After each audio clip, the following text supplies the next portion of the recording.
In today's video, I am going to teach you how to customize a balance sheet in Xero. To get started, open Xero and log into your account. Once you are in, look at the top menu and find Reporting.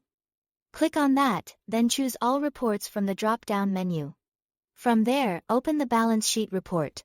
This is the report you will be working with, and it's where you can adjust both the data being shown and the way that information is presented. First, let's go through the basic adjustments and filters.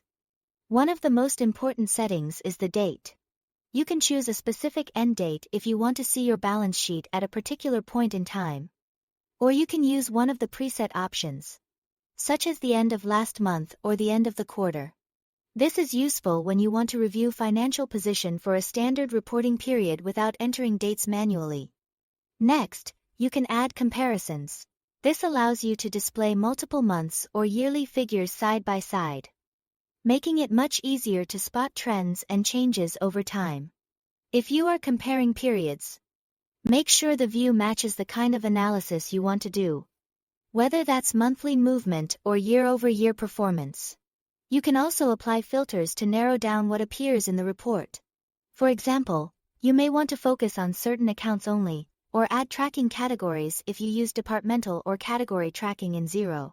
Once you've made your changes, click Update so the report refreshes and shows your selected settings.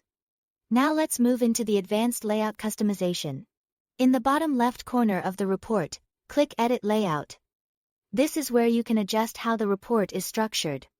You can group accounts together, combine related rows, create custom subheaders, and organize sections like assets and liabilities in a way that better fits your reporting needs.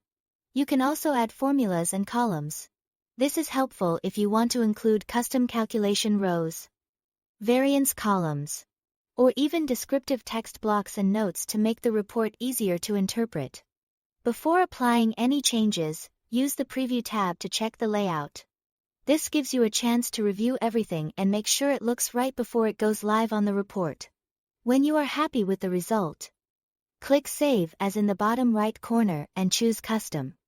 Give your custom layout a clear name so it's easy to identify later. If you want, you can also check the box to make it your default balance sheet view, which can save time the next time you run the report. That's all to it. Thanks for watching.